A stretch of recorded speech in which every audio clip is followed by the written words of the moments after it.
नमस्कार, मैं सुनील छैला बिहारी आपको प्रणाम करते हुए आपका स्वागत करता हूं। दोस्तों, आज मैं एक मशहूर हस्ती से आपको मिलवाने जा रहा हूं। बहुत बड़ी गायिका है, बहुत बड़ा नाम है। आपने इनका नाम बहुत ज्यादा सुना होगा। बहुत अच्छा गाती हैं और सुर संग्राम की विनर रह चुकी हैं। तो आइए मैं मिलवाता हूं आपको ममता रावत जी से। नमस्ते ममता जी। प्रणाम भैया। और इस शो में मुझे बुलाने के लिए बहुत बहुत धन्यवाद कि आप मुझे इस काबिल समझे।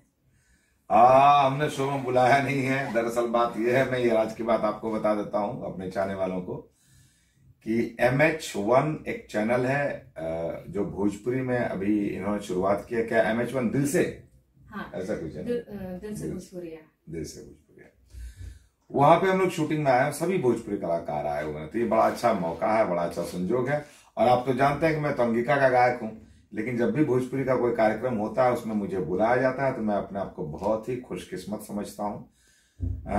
तो भोजपुरी के जमात में मुझे शामिल किया जाता है और मैं यहाँ आया हूं तो बहुत सारे भोजपुरी कलाकारों से मुलाकात हुई। तो मैंने कहा कि चलो, अगर हम अपने कलाकारों से इतना प्यार से इतने दिनों बाद मिल रहे हैं तो आपको भी मिलवाते हैं। तो आइए ममता जी, सबसे पहले आपको बहुत बहुत बधाई, क्योंकि होली की शूटिंग में आप लोग आई हैं। होली की बहुत सारी मुबारकबाद, बहुत सारी शुभकामनाएं आपको। तत्पश्चात होली की बहुत बहुत शुभकामनाएं। तत्पश्चात अपने जीवन यात्रा के बारे में कुछ बताइए जो आपको लगता है कि पब्लिक को जानना चाहिए। कैसे आपकी शुरुआत हुई, सुर संग्राम का जो सफर तय किया, कैसे उसमें शुरुआत हुई आपकी?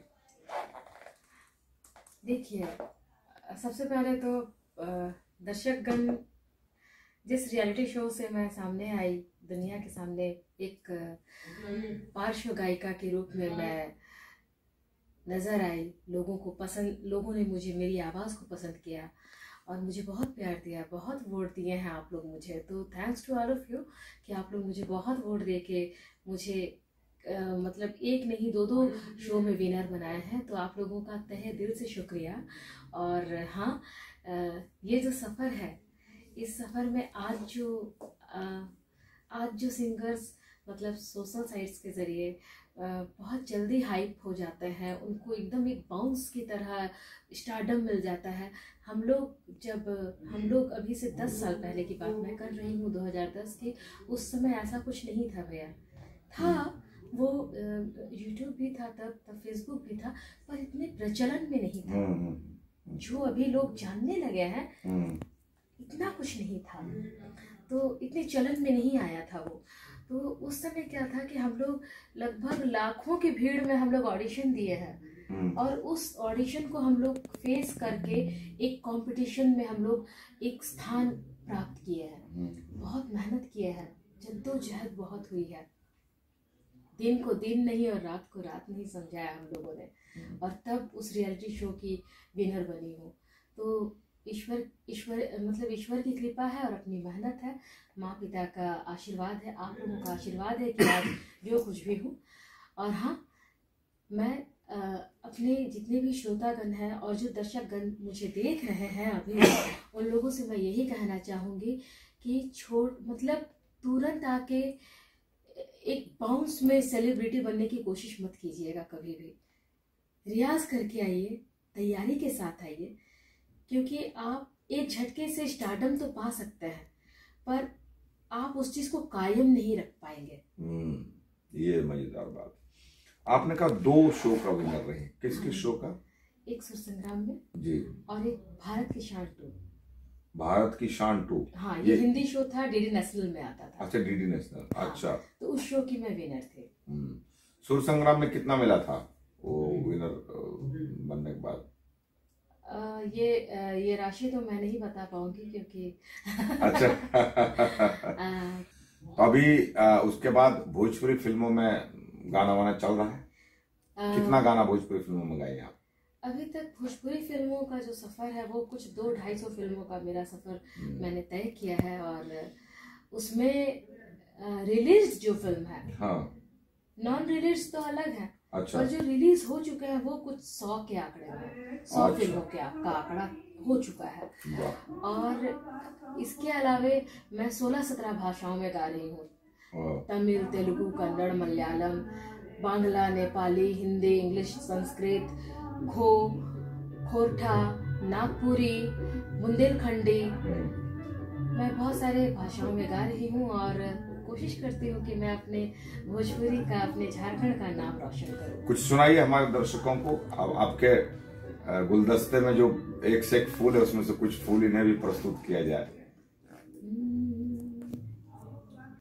विभिन्न भाषाओं का ये देश है, विभिन्न वेशभूषाओं का ये देश है भारत, तो उसमें से एक झारखंड का लोकगीत जिसे खोरठा गीत कहते हैं वो मैं सुनाना चाहूंगी। और वो है मोर दिला के कर ले चोरी गे, मोर दिला के कर ले चोरी, मोर दिला के कर ले चोरी गे, मोर दिला के कर ले चोरी, मोर दिला के कर ले चोरी गे, मोर दिला के कर ले चोरी गे, के सोना चिर के सीना तोर बिना ना लगे मना, मोर दिला के कर ले चोरी गे, मोर दिला के कर ले चोरी, मोर दिला के कर ले चोरी गे, मोर दिला के कर ले चोरी। ये वहाँ का भैया खोरठा। हाँ, मैं तो जानता हूँ, मैं तो रांची का प्रोडक्ट हूँ। हाँ, तो ये बहुत ही मीठी भाषा है खोरठा। बहुत बहुत। और ये रामगढ़ से लेकर हजारीबाग, धनबाद, बोकारो, कोडरमा तक ये भाषा बोली जाती है।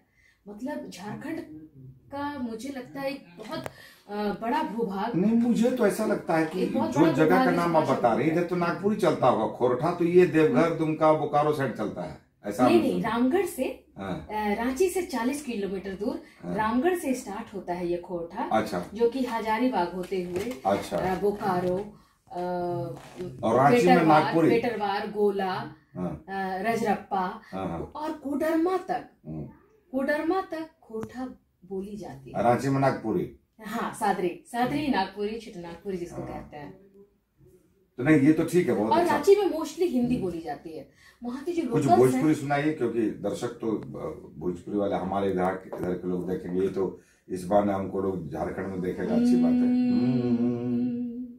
है। झाड़ू पोछा करब नहीं माँ जब बर्तनवा, दहेज दे के किनले बानी तोहरा के सजनवा, दहेज दे के किनले बानी तोहरा के सजनवा, दहेज दे के किनले बानी, झाड़ू पोछा करब नहीं माँ जब बर्तनवा, झाड़ू पोछा करब नहीं माँ जब बर्तनवा, दहेज दे के किनले बानी, दहेज दे के किनले बानी तोहरा के सजनवा, दहेज दे के किनले बानी। बहुत खूब, बहुत खूब। अच्छा, तो अभी भोजपुरी में आप गाना गा रही हैं, आपने बताया कितना गाना हो गया? 100 फिल्में लगभग रिलीज हो चुकी हैं।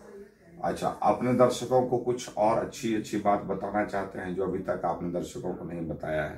हाँ, मेरी एक हमेशा से कोशिश रहती है कि मैं शिक्षा पर बहुत ही ध्यान केंद्रित करती हूँ और करवाना चाहती हूँ, क्योंकि शिक्षा है तो जीवन है, शिक्षा नहीं है तो जीवन व्यर्थ है, व्यर्थ है। तो मेरा मानना है कि एक स्त्री, एक बालिका का पढ़ना बहुत जरूरी है, क्योंकि एक बालिका जब पढ़ती है तो उसकी 7 पीढ़ियां बढ़ती है, और एक बालिका जब नहीं पढ़ती है तो उसकी 7 पीढ़ी, मतलब आप समझ लीजिए उसकी संस्कृति के साथ उसका हर कुछ व्यर्थ हो जाता है, हर चीज व्यर्थ हो जाता है बिना शिक्षा के। तो मैं चाहती हूँ कि बालिकाओं का खासकर बालिकाओं का शिक्षा ग्रहण करना बहुत जरूरी है, क्योंकि एक बालिका ही आगे चलकर माँ बनती है, बहन बनती है, माँ बनती है, चाची, काकी, मामी, हर कुछ बनती है, बड़ी मम्मी बनती है, और वो अपने परिवार का निर्माण करती है। इसलिए शिक्षा पे ध्यान देना बहुत जरूरी है। और मैं अपने जितने भी दर्शक गण हैं उनसे कहना चाहती हूँ कि आप खुद भी पढ़िए, अपने बच्चों को पढ़ाइए। इसका मतलब, हाँ, इसका मतलब आप कह रहे हैं कि पढ़ाई पे ध्यान दीजिए। बिल्कुल, क्योंकि भैया अभी बहुत सारे ऐसे बच्चे हैं, मैं देखती हूँ भोजपुरी में, जो बोलते हैं हाँ भैया प्रणाम कर दानी, हम तो अंगूठा छाप बने, हम हीरो बने। बट ये गलत है। आप उस बच्चे को पहले शिक्षा दीजिए। वो गायक तो बाद में बनेगा, वो हीरो बाद में बनेगा, पहले उसे शिक्षा का अधिकार दिलाइए, है ना। जितना जीवन जीने का आपको अधिकार है, उतना ही शिक्षा लेने का भी अधिकार है। आपने अच्छा कह दिया। मैं शिक्षा पे मेरा अभी इतना ध्यान है कि मैं कुछ शिक्षण संस्थान खोलना चाहता हूँ। हाँ, कि स्कूल, कॉलेज, बीएड कॉलेज, ताकि मैं खुद लोगों को पढ़ा सकूँ। क्या बात, बहुत सराहनीय है भैया ये बात। देखिए क्या है कि इसी धरती ने, इसी मिट्टी ने, इसी समाज ने मुझे यहाँ तक पहुँचाया। मतलब हम लोग तो एल्बम के जमाने के व्यक्ति हैं, कैसेट, उसके बाद फिर एल्बम, वीडियो, सीडी। तो हमारा 20 रुपया का जो कैसेट लोगों ने सुना है, तभी तो हम यहाँ तक आए हैं। तो समाज ने जो हमें दिया है, अब समाज को लौटाने की बात है, समाज को वापस करना चाहता हूँ। इसलिए ये चीज मैं पसंद करता हूँ, और आपने बहुत अच्छी बात कही है। तो चलिए, नए गायकों को क्या संदेश देना चाहेंगे आप? नए गायकों को यही संदेश देना चाहती हूँ कि आप लोग अचानक से जो सोशल मीडिया के जरिए आप लोग वायरल होना चाह रहे हैं, वायरल होकर आना चाह रहे हैं, और ठीक है, वायरल होना गलत बात नहीं है। वायरल होना आपके गाने का बिल्कुल गलत बात नहीं है, बिल्कुल फायदा उठाइए। मगर मैं चाहती हूँ कि आप लोग संगीत की शिक्षा जरूर लें। वाह, संगीत की शिक्षा लें, और हाँ, फूहड़ गानों से बचें। कई बार ऐसा होता है कि भाषा का ज्ञान नहीं होने की वजह से क्या होता है कि आप भाषा को समझ नहीं पाते हैं और आप कुछ भी गाते हैं। कुछ गलतियां मुझसे भी ऐसी हुई हैं जब मैं भोजपुरी नहीं समझती थी।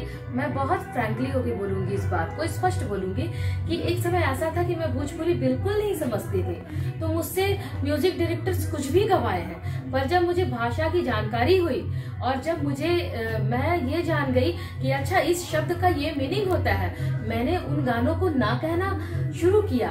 और तब से मैं कुछ म्यूजिक डायरेक्टर्स के लिए बहुत अच्छी रही, पर कुछ म्यूजिक डायरेक्टर के नजर में मैं चढ़ भी गई कि ममता गानों को ना कहती है। क्यों ना कहती है? क्योंकि उन गानों में बहुत वल्गर शब्द होते थे, जो कि मैं उनको ना बोलने लगी कि सर मैं ये गाने नहीं गाऊंगी। तो दैट्स वाई मैं आज जो भी हूँ आपके प्यार से हूँ। आप जो दर्शकगण मुझे प्यार दे रहे हैं उसी की वजह से हूँ, और ऐसे ही मुझे प्यार देते रहिए, अपना सपोर्ट देते रहिए। और हाँ, प्लीज फूहड़ गानों से बचिए, जिसमें माँ, बहनें, हमारा पूरा परिवार एक साथ बैठकर उस गाने को एंजॉय करे, उस फिल्मांकन को एंजॉय करे, उस वीडियो को एंजॉय करे। ऐसे गानों को प्रोत्साहित कीजिए। आप रांची के रहने वाले हैं? हाँ, रांची में कहाँ घर आपका? रांची में मेरा घर है। पहले मैं मेकॉन कॉलोनी में रहती थी। अच्छा, मेरे पापा मेकॉन के एम्प्लॉय थे। पर अब हमारा अपना घर बन गया है चुटिया रेलवे कॉलोनी में। अच्छा, तो आपको पता है कि मैं रांची का प्रोडक्ट हूँ। मैंने इंटर से लेकर एमकॉम तक की पढ़ाई रांची से की है। अच्छा, ये इस बात की जानकारी नहीं। अच्छा, अब हम बिल्कुल आखिरी चरण में चल रहे हैं। मैं चाहूंगा कि आप गायिका हैं तो एक आखिरी गीत से हमारे कार्यक्रम का समापन हो। क्या सुनाना चाहती हैं आप?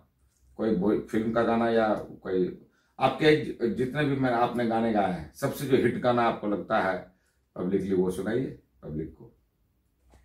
सजना वे, सजना वे, सजना वे, आजा वे सजना, आजा वे सजना, रूह में शामिल तुझे कर लूं, जिंदड़ी मिटा के रब में मैं हासिल तुझे कर लूं, इश्क के नूर को आँखों में आ भर लूं, तेरे लिए मैं रब कर दूं। बढ़ जोगण मैं नच लूं, बढ़ जोगण मैं नच लूं, इश्क दा रंग भर लूं, बढ़ जोगण मैं नच लूं, बढ़ जोगण मैं नच लूं। वाह, बहुत अच्छा। और यहीं पर हम अपने कार्यक्रम को समाप्त करते हैं। हमारा ये एपिसोड कैसा लगा आप हमें कमेंट करके बताइएगा। हमारे चैनल को सब्सक्राइब कीजिएगा। बहुत बहुत धन्यवाद। प्रणाम।